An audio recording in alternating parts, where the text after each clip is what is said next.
अरे माई रे अरे माई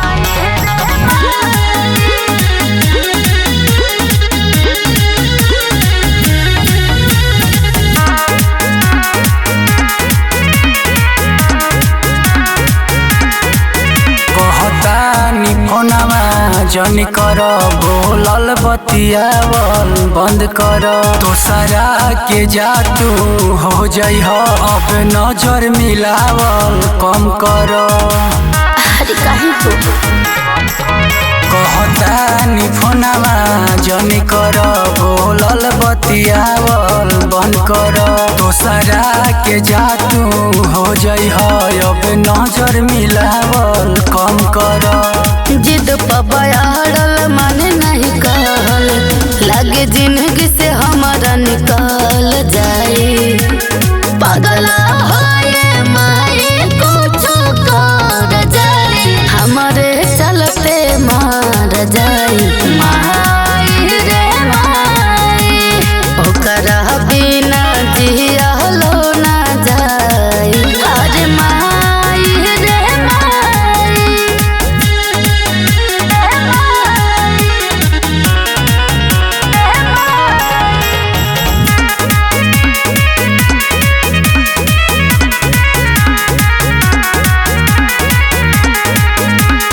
खाके जहर सुत जाई में हो बाकी मुहावा नया पन देखाई में हो। ऐसे मत करो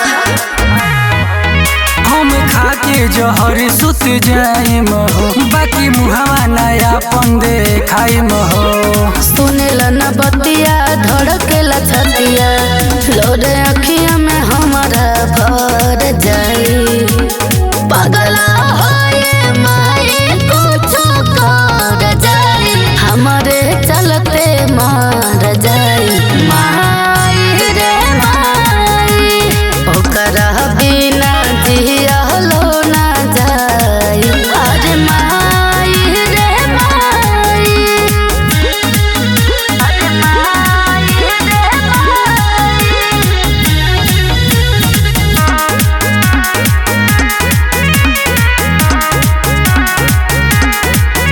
हमें लिख दे हम एगो कहानी हो धोखेबाज रहे हमार दीवानी हो।